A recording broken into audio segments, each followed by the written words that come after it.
Dans le box de la cour d'assises, l'accusée apparaît fragile.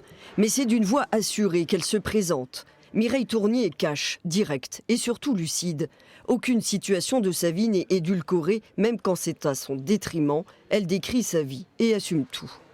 Elle est jetée à la rue avec son frère à 14 ans.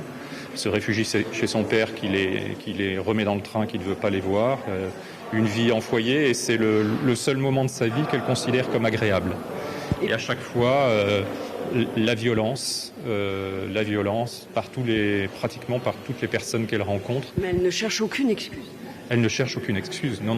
Elle assume tout, elle est responsable. Elle dit qu'elle est dans ce box, c'est sa faute et c'est sa seule faute. Un parcours chaotique qui bascule définitivement ce 8 mars 2018. Jackie Dumas, avec qui elle vit depuis 6 ans, la menace d'un couteau au cours d'une dispute. C'est finalement dans son thorax à lui que la pointe s'enfonce. Lorsqu'il s'alcoolisait, il pouvait être un petit peu agressif, mais il n'avait jamais été condamné auparavant pour des violences. Et c'est quelqu'un, évidemment, il ne fallait pas le provoquer lorsqu'il était un petit peu alcoolisé.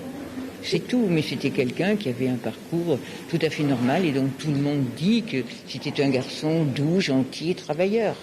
Les deux médecins légistes sont clairs. Le hasard de la trajectoire du couteau a permis à la lame de s'enfoncer facilement. Nul besoin d'élan. Tout l'enjeu de ce procès portera sans doute sur l'intention de l'homicide. Mireille Tournier a-t-elle eu réellement l'intention de tuer le compagnon qu'elle aimait, ou était-ce des violences ayant entraîné la mort sans intention de la donner ?